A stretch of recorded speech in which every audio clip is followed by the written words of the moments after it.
We all love a legendary comeback, and Degree Original Cool Rush is back and better than ever. Cool Rush isn't just a scent, it's a movement, a fan favorite that delivers bold, fresh vibes and all-day sweat protection. Whether you have a man that spends hours in the gym, heads into the office early, or is just trying to stay fresh on a long day, Cool Rush has their back. Head to your local Walmart or Target and grab Degree Cool Rush, the fan favorite scent from the world's #1 antiperspirant brand. I turned off news altogether. I hate to say it, but I don't trust much of anything. It's the rage bait. It feels like it's trying to divide people. If we got clear facts, maybe we can calm down a little. NBC News brings you clear reporting. Let's meet at the facts. Let's move forward from there. NBC News, reporting for America. As moms, we often wonder, am I doing enough for my kids? I'm here to tell you, you are Super Mama. That's because we have an undeniable superpower, our intuition, and it never steers us wrong. I call it our mom sense. Hi, I'm Kanika Chadda Gupta, and I'm the host of That's Total Mom Sense. I'm a journalist, entrepreneur, wife, and mom of 3, twins plus 1. Now, if I had $1 every time I heard, gee, you have your hands full. On my podcast, I interview influential moms from various industries and cover topics that all first-time parents grapple with, from getting your baby to sleep to screen time allowance, your new normal in your marriage, and how to dedicate time to yourself. Learn and laugh along with That's Total Mom Sense. If you're still using conventional toothpaste, know that the biggest brands in oral care have often been the biggest culprits for containing harmful ingredients like fluoride, triclosan, and calcium chloride, to name a few. It's safe to say we unknowingly ingest a lot of poison every year just by brushing our teeth. Risks from simply ingesting a fluoride toothpaste include permanent tooth discoloration, which is dental fluorosis, stomach ailments, acute toxicity, skin rashes, also known as perioral dermatitis, and impairment in glucose metabolism. I'm just as shocked as you are. Therefore, I encourage you to do your research and make a switch to organic oral care for yourself and most definitely your kids. On today's show, I'll be chatting with Kori Estrada, the co-founder of the new natural oral care company RiseWell and co-CIO of Axon Capital, an asset management firm in New York. With a focus on consumer, technology, and healthcare-related investments throughout her career in both public and private markets, Kori is passionate about innovative companies and brands that are moving the needle in these specific industries. Prior to joining Axon Capital, Kori was an associate at Shumway Capital Partners and an analyst in the investment banking division at UBS Investment Bank. She received her BA from Columbia University, majoring in economics and philosophy. In her spare time, she can be found fishing with her husband and fellow co-founder John in the North Fork of Long Island, spending time with her 2-year-old son Leo, or cooking healthy recipes for her personal blog, cocobutter.com. Kori, welcome to the show. Thank you so much for having me. I really appreciate it. Sure. Tell us more about the story behind it. I know your brother Derek is a dentist, so I'm sure there was some influence there, but let's dig a little deeper and find out why you came up with this idea. Yeah, so I'll take you back to the beginning. So my husband and I have been together for about 15 years. And so a long time, we were actually one of the first Facebook couples back in 2005 at Columbia. I had friended him and been together ever since. And we started thinking about having children 3 or 4 years ago, I guess at this point. And I have something called polycystic ovarian syndrome, which is essentially it's a hormone disorder that can make it challenging to have children. It actually impacts anywhere from 10 to 20% of women worldwide. So it is fairly common. And it's not something that a lot of doctors knew about, frankly, 20 years ago. So I was undiagnosed for a long period of time and found out that I had that in about 2015. we started thinking about having kids and found out I was going to have to go down the IVF path, that was really the only option if we wanted to have children. And as many women and men know, it's not exactly the easiest process, but it's also an expensive one that typically isn't covered by insurance. And I think most people undergoing that path want to make sure that it's a success. If you can minimize the number of times you have to do IVF, then that's a good thing. With it all together, that's even better. But unfortunately, that wasn't a possibility for me.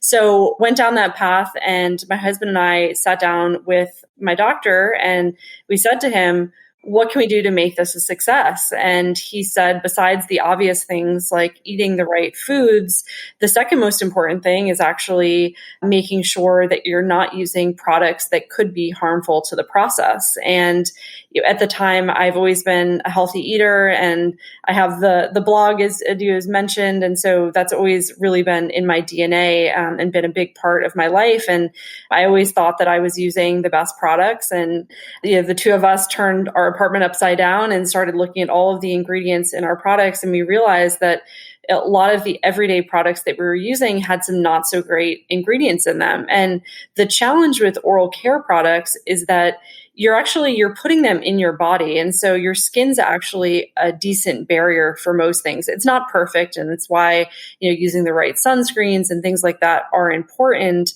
But with oral care products, it's the one thing that you're putting in your body besides food. Your gums are highly absorbent. And so a lot of people, I think there's a big misconception that you're spitting out the toothpaste, doesn't really matter. What people don't realize is your gums are actually highly absorbent. They're like sponges. And so anything that you put in your mouth is being absorbed by your body. So even though you are spitting out toothpaste and you're not actually swallowing it, your body is actually absorbing a lot of it. It's why there are sublingual medications. You put them under your tongue. It's actually one of the fastest ways to get into your system. If something bad happens to you and you go to the hospital, if they can't get an IV into you, they'll actually put drugs under your tongue. If you actually dissect every ingredient that's in your toothpaste, you'll be horrified to learn the type of ingredients that are in conventional toothpaste. And so that was I think there are some consumers and people who have gone through that process already, and then they switch to using a better option. And there certainly are not a shortage of natural oral care products on the market. The challenge when you have a brother who is a dentist like I do, his name is Dr. Derek. He's one of the other co-founders of the company. He very quickly pointed out to John and I when we said to him, we're switching to using natural toothpaste. He said to us, save yourself the money and you might as well be brushing with water. Oh my goodness. Yes, which I was a bit shocked to hear from him. And I said, what do you mean we should be brushing with water? And he said, well, the problem with natural toothpaste, they're great. They use higher quality ingredients and they avoid some of the harmful ingredients that you don't want to be ingesting 2 times a day. But the issue with most natural toothpaste on the market is that they're taking out the fluoride and they're not actually replacing it with something that protects your enamel. So what does that mean? It essentially means that most natural toothpaste are a flavored paste.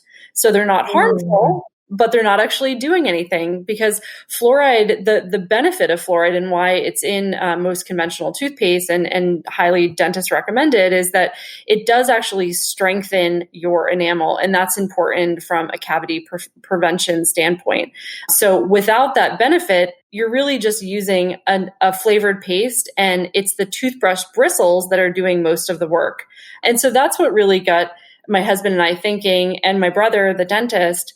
Can we create a product that works just as well as conventional toothpaste? And I won't name any names, but we all know the C's. And we wanted to create something that dentists could actually recommend and get behind, but that was truly safe enough to eat. Because as I mentioned before, your gums are like sponges, and the products should be safe enough to eat because frankly, your gums are absorbing everything. And when we looked at the ingredients and realized that we were consuming detergents and triclosan, which, the FDA has banned in hand soap because it caused cancer in lab rats. And you look at all these ingredients that people are ingesting 2 times a day, and you want to avoid those. And it should be safe enough to eat because whether you like it or not, your body will be absorbing the ingredients. And so that's sort of how this all got started. My husband and I, we don't have a a product background per se. My brother has been extremely helpful on the science front, the dental background, and that was really important for us.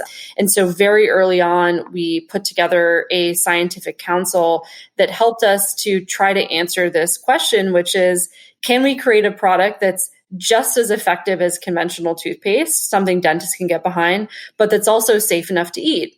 And both of those things were just as important to us. And so we put together a scientific council comprised of 5 dentists, and we have one functional medicine doctor, Robin Burzen, who's the CEO of Parsley Health. And together as a team, we all set out to solve this problem. Yes, absolutely. I wanted to just touch upon the ingredients, the toxic ingredients that are in most toothpastes, or at least the names that we've, grown up with. And I received this list from a friend who's a dentist, who I'm going to be interviewing on the show, goes by the moniker superhero dentist because he is a pediatric dentist. So he explains that there are many different harmful ingredients, and I want to just kind of list those for our audience. SLS, carrageenan, triclosan, propylene glycol, fluoride, artificial colors, sweeteners, and parabens. Those are ingredients that are ubiquitous in the toothpaste that we've, grown up with. Can you tell us what the short and long-term side effects are of those ingredients? So things like SLS is an easy one. So this stands for sodium lauryl sulfate. There are also sodium lauryl alternatives that also have the acronym SLS. And it's funny because sometimes companies will say they're SLS free when they don't exactly use the sulfate part of it, but they're using, zirconisate or some other S where the acronym's still the same. And it actually does the same thing. So be wary of not just the sodium lauryl sulfate, but other SLS alternatives, which there are many, and particularly in natural products. But think of SLS as anytime you have a product that foams, and this happens with shampoos, with detergents, with hand soap, with toothpaste. If it foams, it has an SLS or SLS alternative in it. Why does toothpaste have SLS in it? It is purely a marketing gimmick. So SLS was introduced in toothpaste in the 70s as a marketing gimmick to give consumers the illusion that it was cleaning their teeth better. And so that's the only reason that toothpaste contains this foaming ingredient. And it's actually one of the bigger challenges for us as a business is a lot of times consumers will use our toothpaste. They say, I love the flavor of it. I love the mission and the quality of the ingredients, but it doesn't foam like the old toothpaste that I was using. So it must not be working. So you actually have to educate people and explain to them that's a good thing. If your toothpaste foams, that's a bad thing because it means that it contains SLS. And why is SLS bad?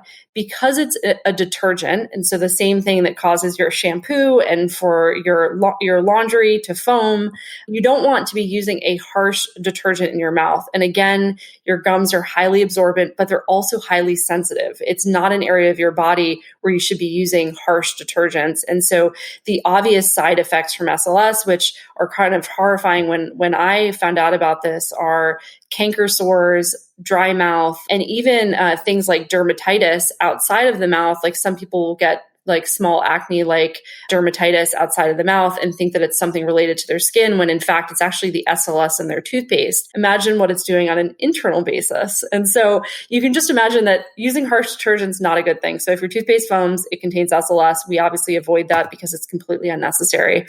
The carrageenan, again, there are other alternatives that you can use that are less harsh, but this has been shown to cause inflammation, among other things. Triclosan is a big one that we really steer clear of. And luckily, we have seen most toothpaste actually start avoiding this in toothpaste, which is a good thing. Like I had mentioned earlier on, triclosan is really scary because this is something the FDA has not come out against most chemicals. Unfortunately, they're not like the EU which has, a list of thousands of banned ingredients. It's the opposite. I believe it's, somewhere in the 10 to 20 range is like the total number of chemicals that are banned compared to the 2,000 to 3,000 in the EU.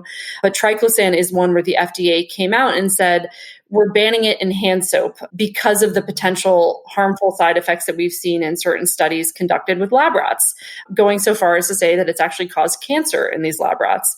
Well, they've banned it in hand soap, but crazy enough, they haven't banned it in toothpaste. And again, your skin's actually a good barrier your gums or not. So it seems very logical. It should be banned in toothpaste, but it's not. Triclosan is definitely one to avoid. The reason that it was included in toothpaste is that it was actually an antibacterial agent. And so the thinking was, well, it's killing bacteria. The problem is that when you kill bacteria, and this is the issue with a lot of conventional mouthwash, is that if it has alcohol in the mouthwash, it's killing all bacteria. All bacteria is not necessarily bad. There's bad bacteria and there's good bacteria. And so if you take a scorched earth approach and kill everything, you're killing all the good bacteria too. And this gets into the whole discussion on the gut microbiome. And you really don't want to kill all the good bacteria, and your health starts in your mouth. And so if you're killing all the good bacteria, try building up good bacteria in your gut. It will be very difficult. And so we avoid things that kill all bacteria. We like to target the bad bacteria specifically. And we actually do that with the xylitol. And xylitol is essentially a sugar. It tricks the bad bacteria into thinking it's real sugar. And they go to eat it, and it actually kills the bad bacteria. So it's very targeted in not killing the good bacteria, but targeting just the bad bacteria. Propylene glycol is actually the main ingredient in antifreeze. That's one of the images on our website, is actually a big jug of antifreeze, because propylene glycol is in everything. And you look at any of your shampoos, conditioners, makeup, it probably has propylene glycol. There are other much safer options to use. Again, it's like SLS, like these things sometimes don't serve a purpose, but they are cheaper than other options that are safer. The conventional tube of toothpaste costs the manufacturer about 13 cents to make. And when you think about that, that's for the tube, the label, and all the ingredients on the inside. If you're trying to make toothpaste for 13 cents, unfortunately, you're not going to use the highest quality ingredients. Better quality ingredients cost more money. And so that's why companies use things like propylene glycol. Completely unnecessary, main ingredient in antifreeze, something that you should not be ingesting through your gums 2 times a day. Fluoride, we are not anti-fluoride as a company. I think that the science is clear in that fluoride does have its benefits. But where we came out on fluoride is that at high levels, it is a neurotoxin. It's particularly dangerous for children or for pregnant women or women that are seeking to become pregnant. At high doses, there's certainly a lot of it in our water that we're ingesting. And so if you're drinking a lot of water and also using a lot of toothpaste, you're potentially getting too much fluoride. Where the one thing I didn't mention in our About Us story is that we set out to solve this problem of how can we create toothpaste that works just as well as conventional toothpaste, but is safe enough to eat. And the way that we were able to solve that problem is through finding this ingredient called hydroxyapatite, which sounds completely unnatural, but it's actually the opposite. So my husband and I actually found this ingredient when we were in Japan. I happened to travel a lot for my job, and we were over there. And it's actually a majority of the market in Japan uses hydroxyapatite as opposed to fluoride. And when we started doing research on this, along with our scientific council that we put together, we combed through all of the research. And hydroxyapatite, it's actually 97% of your teeth enamel. And so it's actually highly natural and it's highly bioavailable, which means that if you ate a giant mound of hydroxyapatite, nothing would happen. If you ate even a tiny mound of fluoride, you would actually die, which is why they say call poison control if you consume your toothpaste, because it contains fluoride. And if you actually consume large amounts of fluoride, it is a poison.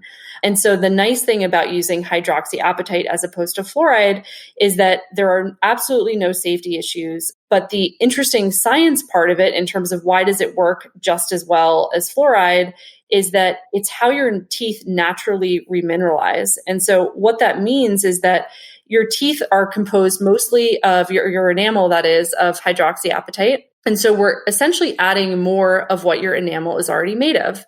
And this was an ingredient that was actually developed by NASA in the 70s. And so the astronauts were actually coming back from space and their enamel was weakening. And NASA said, how can we create something that actually strengthens their teeth even more so we don't have this issue? And so they actually figured out how to manufacture more of what your teeth is made of, which is the hydroxyapatite. So they invented it in the 70s, and the Japanese realized this was happening, and they said, we want to put this in our toothpaste. And so the Japanese have been using this in their toothpaste since the 70s, which is fantastic because we essentially have 50 years of data showing that in every single case, we haven't been able to find one scientific study, and I urge your viewers to help disprove me on this, but there is not one study that shows that hydroxyapatite doesn't at a minimum work just as well as fluoride. And in some cases, it shows that it actually outperforms fluoride. There is this safe option that is completely okay for kids, for anyone. You can swallow your toothpaste and there are no safety issues, and it works just as well as fluoride. And so for us, that was really the light bulb moment, because we realized there's no one really in the US that was using this in toothpaste. And there's also, even of the natural toothpaste community, there are some natural toothpastes which frankly not only have ineffective ingredients, but in some cases harmful ingredients. Like there are some cases where some of the natural toothpaste fads are not great at all for your teeth and can be harmful. But anyway, so that's how the hydroxyapatite for us was really the way for us to solve that problem, which was creating toothpaste that was just as effective as conventional toothpaste, but really being able to get behind that slogan, it's safe enough to eat. It's true. We only put ingredients in there that are safe enough to eat because that's how it should be, because your gums are absorbing everything. And then the others that you have on the list are fairly simple. The artificial colors and sweeteners and parabens. I mean, those are all, I think people get that now. Like, unfortunately, if it says flavor, which 98% of toothpaste are using a quote unquote flavor, which it's not natural. They might call it a natural flavor, but unfortunately, they're not required to disclose what is in natural flavors. They can essentially put anything in there. We don't know what's in it. Running a business comes with a lot of what ifs, but luckily, there's a simple answer to them. Shopify. It's the commerce platform behind millions of businesses, including Thrive Cosmetics and Momofuku, and it'll help you with everything you need. From website design and marketing to boosting sales and expanding operations, Shopify can get the job done and make your dream a reality. Turn those what ifs into... Sign up for your $1 per month trial at shopify.com/special offer. Hi, it's Eva Longoria, and let's be real. After 40, we should ask for more from our skincare. I swear by Revitalift Triple Power Moisturizer by L'Oréal Paris. With vitamin C, pro-retinol, and hyaluronic acid, it reduces my wrinkles, firms, and brightens. And it's not a procedure. It's just a hardworking moisturizer. Revitalift Triple Power Moisturizer by L'Oréal Paris. Grab it today in fragrance-free or with SPF 30. Available at your local Walmart. And if you try to call up any of the major toothpaste companies and ask them, what's in your natural flavor? They won't tell you. And so the issue is that we, even thought about when we started our kids' toothpaste, can we use a berry flavor or a watermelon flavor? There is no such thing as a natural watermelon flavor or a natural berry flavored. So if you're using toothpaste that's berry or watermelon flavored or bubblegum, there's no way that can be natural. And if you go to these major flavor houses and you say, give me the disclosure on everything that's in your flavor, they will not tell you. And I think that sort of says enough that if they won't tell you what's in it, we probably don't want to know. And so we avoid any kind of flavors where we don't know what's actually in them. And the essential oils that we do use, we make sure that we're using essential oils where we know the source of every single ingredient in our product, because we're not going to get behind the safe enough to eat motto if it's not actually true. Wow. Thank you so much for all of that information. I am just curious now. So since you discovered HA or hydroxyapatite from Japan, why aren't toothpaste companies in the US using it too? Why are they still using toxic ingredients in their toothpaste formulations? We've actually started to see a few toothpaste companies, new ones, introduce it. It's interesting because most toothpaste that people are using costs about 13 cents to manufacture. So fluoride is a fertilizer byproduct. And what that means is that there's a lot of controversy around this in the 50s and when fluoride was really introduced in toothpaste and why that was. Fluoride does work in strengthening your enamel. So it's different than hydroxyapatite. Hydroxyapatite actually adds more of what your enamel is already made of. Fluoride actually takes what you have and fortifies it. It just makes it stronger. There is science behind it. It does actually benefit your enamel. The challenge is that fluoride, since it's a fertilizer byproduct, chemical companies, they can't let it leach into the ground because it's a toxin. And so they have to do something with it. And so they put it in a vat and they give it to a toothpaste company for very inexpensive or probably even free because they have to get rid of it. And so the cost of fluoride for major toothpaste companies is almost non-existent.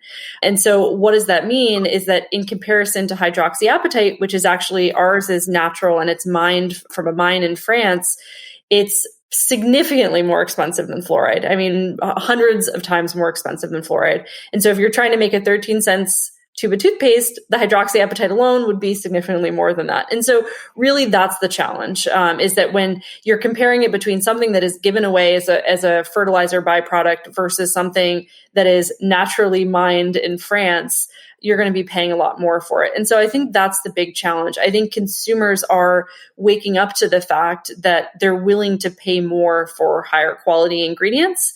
And so unfortunately, our toothpaste isn't, more than your average toothpaste just for the sake of it. It's more because if you want to create a product that's safe enough to eat, the ingredients will cost more. So I think that that's really the issue. I think the other thing that we've seen for the small number of companies that have started to introduce it recently, unfortunately, they're not really including high amounts of it. And so that does matter. I mean, you have to include certain percentages of it in the product to make it really effective, like the studies suggest. In the future, I think our belief is that more and more companies should and will be using this. I mean, we certainly have been on the forefront of it here in the US. I mean, they've been using this in Japan for 50 years at this point, and 60+% of toothpaste over there use it. So it's not something that we have any proprietary ownership of. And you're also seeing it widely available in Europe as well.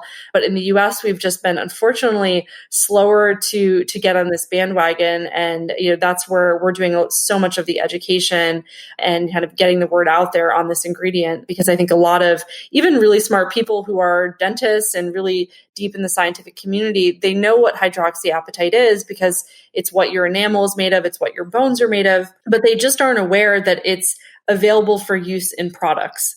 And so that's sort of our job, is to say, you guys already know about hydroxyapatite. I mean, this particularly our dentist community, and now it's actually available in products. And here's all of the scientific studies that we have showing how effective it is.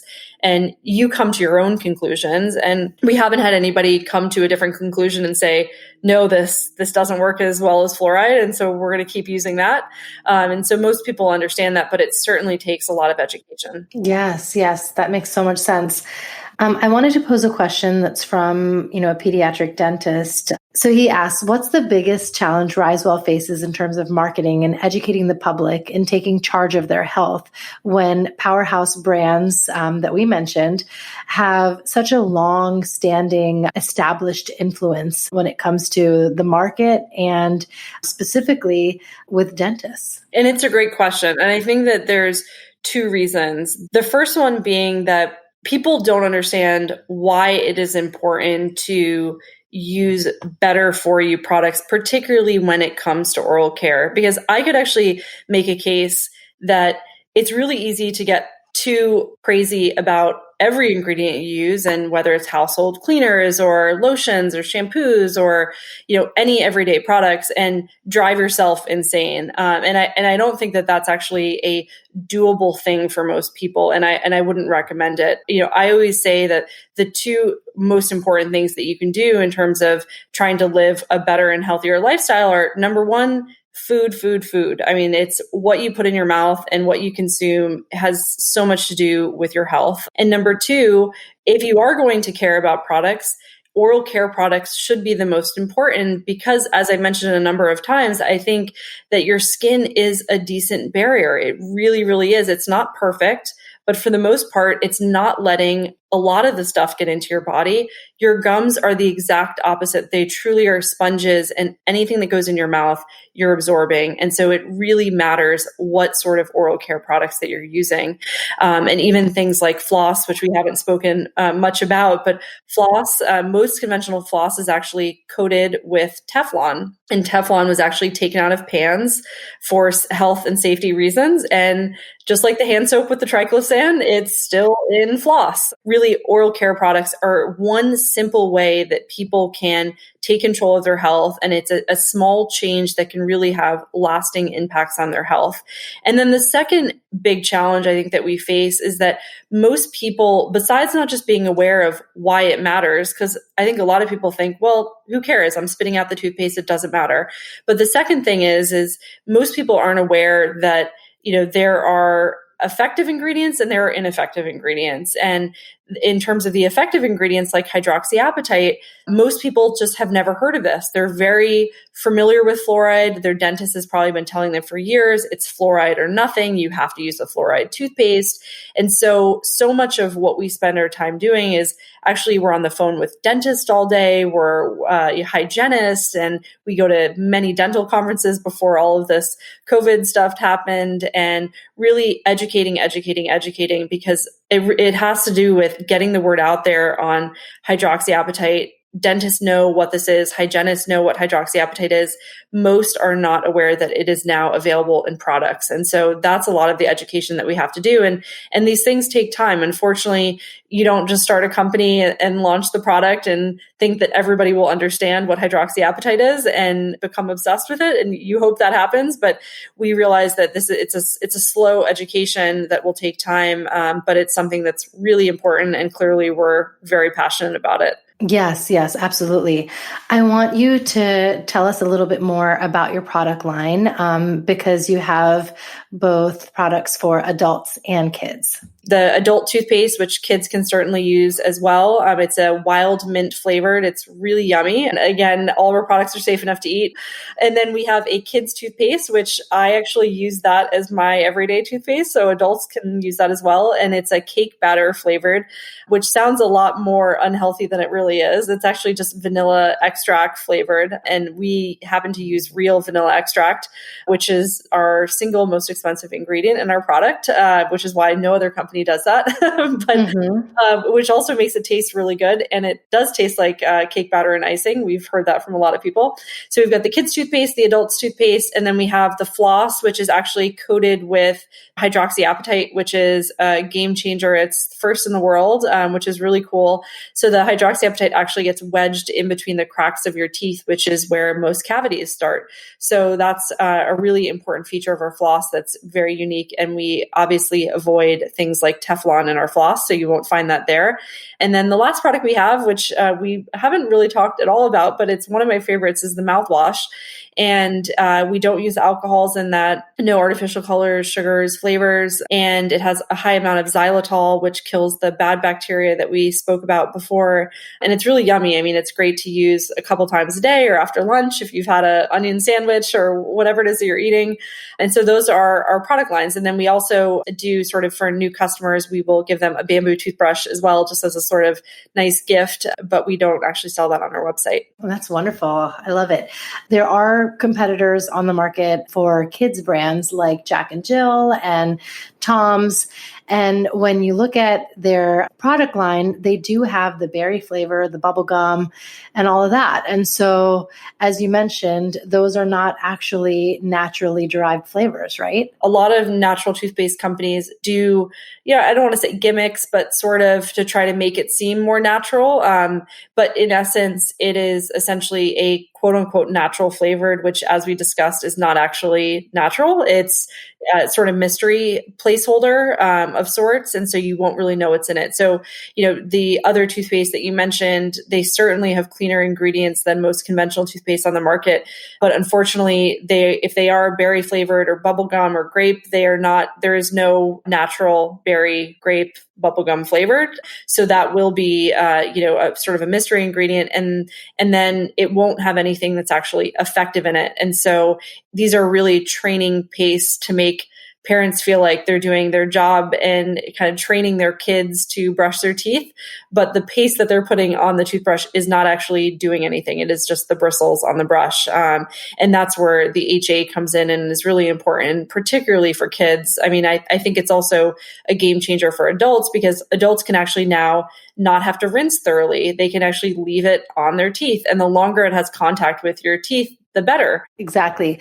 Can you tell us a little bit about whitening? Yeah, so hydroxyapatite is actually our natural whitening ingredient. It was really cool when my husband and I were starting to do the prototypes for the product because we started testing it. And I said to my husband, I said, does the toothpaste actually make your teeth whiter? Because my teeth are definitely whiter. And he said, I'm so glad you said that because the hydroxyapatite has actually been shown to make your teeth naturally whiter. And the thing I would point out about whitening, and I'm sure a lot of people have experienced this, we all want Kim Kardashian white teeth, but we don't want the horrible sensitivity that comes from it. And I'm sure most people, if you've over whitened or left the strips on too long, and I've certainly fallen asleep many years ago and left the whitening strips on and woken up the next day and been in so much pain. Essentially, the way that most whitening works is that it's usually doing something that is weakening the enamel. And so when you weaken the enamel, your teeth become more sensitive. And that's why the charcoal toothpaste fad is sort of a disaster because it's that sandpaper approach and it is making your teeth whiter. You will find that charcoal toothpaste does work, but it's at the expense of your enamel. So if you do it too often, my brother has seen on a number of occasions, his patients come in and they said, what happened to my teeth? They're like wilting away. They're weak. They're soft. And that's because they've literally been sanding away at their enamel. And whitening isn't as extreme, but it does it in a similar way in that it's taking away something to expose the whiter surface underneath. What hydroxyapatite does is it's exactly the opposite. So you won't get Kim Kardashian white teeth, unfortunately. And that's if you want that, you'll have to use another product, but you will definitely get whiter teeth. But it's the opposite of what most whitening does, which is why you will not experience sensitivity. It'll be the opposite. If you have sensitive teeth, you'll actually notice that goes away because it's adding more of what your enamel is made of. Wow. Now you have me thinking that you don't sleep. Yeah, because you're so fervent and passionate about your work with RiseWell, and you have a very demanding, quote unquote, day job at Axon Capital as well. So, how do you manage all of that? And, your toddler son, Leo. Yeah. So I will be honest with everyone and say that I'm not perfect at any of those things. I try my best. And I think that's all any of us can do. And I think, any mother can relate to that is you try your best. And, a lot of times you're not the perfect mother or wife or investor, but we're all doing the best that we can. And certainly that's the case with me. I think that, on the RiseWell side, my husband is doing a lot of the heavy lifting there. And I certainly, put in a lot of work on that side as well. And we're both extremely, extremely passionate about it, as is my brother as well. And on the Axon side, where I've been working for almost a decade at this point, I have always been really passionate about investing in companies, and more recently have really been able to invest in an even more mission-oriented way. And we were connecting on the Hey Mama side. We were a lead investor there on the round of financing that they did last year. And we do early stage private investments. And we also invest actively in the public markets. And I manage that portfolio alongside Dinakar Singh, who's the founder of the firm. And he was a pre-IPO partner at Goldman Sachs. And he's an incredible person to work with. And it's been a really educational experience. And every day you're always learning something new. And particularly given the extreme events that have happened over the last few weeks and months with everything on the public market side, it's been a really interesting time there, to say the least. And so it's really exciting for me to be able to use all the experience that I have on the investment side in understanding companies and what has worked and what hasn't worked, and speaking with some of the smartest people truly in the world, and at some of the best companies that people can think of, and use that experience on the RiseWell side and with a lot of the private investments that we're doing as well. And so both of those things, but while it is a lot to do both of them, I think that when you're passionate about something, it becomes a bit easier. And then I will say, like on the motherhood side, it takes a village. It truly does. I mean, I consider myself lucky. I mean, I have my parents living with me right now, and they've been extremely supportive. And I've got the most incredible nanny who is like a second mother to my son, Virginia. And so it doesn't come with just, one person. I think it really takes a lot of people to try to be quasi-successful at anything. And so I won't take all of the credit. Yes.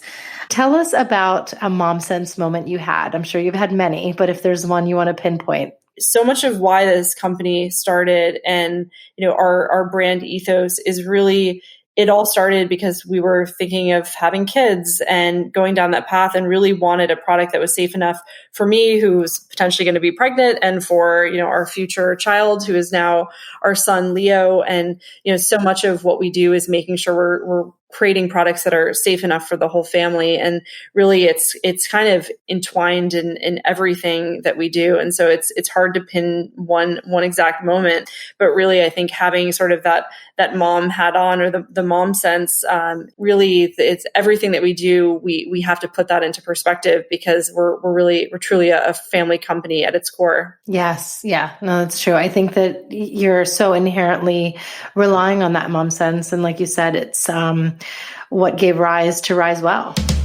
Let's not forget our quote of the day.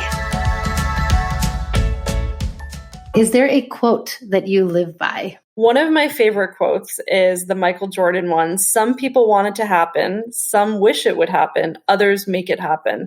And that's truly, as you can tell, whether it's my trying to solve the problem with the food I was eating and starting a recipe blog, or, with my husband starting RiseWell. I mean, we're very much a family of doers. And I think that's something that we all very much live by. Yes. You have to just show up. Yeah. It's now time for Mom Haul, when we share products we love. Okay, so Mom Haul is a fun segment where you share if there's any product that you're loving. It could be in any vertical: parenting, self-care, beauty, that you've found to be a game changer off late. My mouthwash is something I cannot go without, and we have a lot of people that say that, so I'm obsessed with our mouthwash. Of some other products that I'm obsessed of as of late, I've always been like a big Dr. Bronner's, the Castile they use as body wash. I love the peppermint flavored one. I just got this really cool product called Lettuce Grow, like lettuce that you eat, grow. And it's this really cool, vertical farm stand where you can grow your own basil and lettuce. And it's super plug and play. You just let it go. It's all hydroponic. And it's amazing because I have big heads of lettuce that are just growing outside. It takes up minimal space. It's a little bit expensive, but it's awesome. Especially, now during this pandemic, we are trying to limit our grocery shopping, and we do curbside pickup for whatever it is that's essential. But yeah, if you can grow it in your backyard, you're definitely winning. Well, the cool part is you can put this, it's vertical. And so it has 36 holes where you can put all different pots and, put lettuce or basil, whatever it is that you want to put in there, tomatoes, and you can put it inside or outside. But it's great. I mean, it's in a few weeks, you've got big heads of lettuce, and it's all it's not something that you have to tend to the garden every second, because do any of us have enough time to actually be in the garden for hours a day? Right. That is so cool. We will link that in the show notes. Where can my listeners find you? So besides all of the cool RiseWell places like RiseWell.com, which definitely check it out and get some toothpaste and floss and mouthwash and all that fun stuff for the whole family. We're also on Instagram at RiseWell Co. And then me personally, I'm the Cocoa Butter on Instagram. So, and then there's the other places like LinkedIn and Facebook, but who uses those anymore? So stick with Instagram. Yes. Cool. Thank you. Thank you so much, Kori, for taking the time out. And for all of my listeners out there, I urge you to give RiseWell a try, and you are going to love it. I'm just so excited to have had the opportunity to hear the backstory from you, Kori. Thank you. Thank you so much. I loved it. I hope my conversation with Kori Estrada of RiseWell was enlightening for you. I definitely learned a lot. When I asked her how she came up with the name for the brand, she said she just wanted to get families to feel excited about waking up in the morning and brushing their teeth and not have it be, this chore. So rising and waking up feeling well was the ethos that she was trying to create and the sentiment she was trying to create with the brand name. She did send me many samples to try. And so I just want to give you my personal account. My family has been using other brands of organic toothpaste. And I personally I don't like the flavor, of the organic brands I was using. Some had neem, which is a plant, and it's often used in Indian cuisine. And then others had fennel. And though I love fennel, or in Hindi it's called saunf, I drink fennel water all the time. It just didn't give me what I wanted as far as like that minty, fresh taste in my mouth from a toothpaste. Now, RiseWell does that. They have a adult toothpaste in wild mint and a mouthwash in the same flavor. Oh my goodness, your teeth and your mouth feels so squeaky clean and fresh. You want it to feel cooling and have that minty sensation, right? You get that with this brand, and it's naturally whitening and effective. And like Kori explained, this ingredient HA, hydroxyapatite, is actually strengthening your tooth enamel with more tooth enamel. So I am all about it. And, I think with the flavor, I'm like doubly sold. It's exactly what I want from a toothpaste and mouthwash. Even the scrubby floss that they have has a spearmint oil in it. So again, you get that minty fresh feeling. So I urge you to give it a try. I am a fan, and I'm going to be using RiseWell from here on out. Kori and her team have been so gracious, and they have created a code for my listeners. It's MomSense10, where you receive 10% off your order. So try it and tell me what you think. I'd love to hear your feedback. You can read all about this and more on my Instagram. I'm on top of posting my guests, and that handle is at Kanika Chadda Gupta. And you can subscribe to my YouTube channel where I have even more content on parenting. And of course, my blog, that's totalmomsense.com. Remember, always trust your mom sense. Stay strong, super mamas. Till next time. That's total mom sense.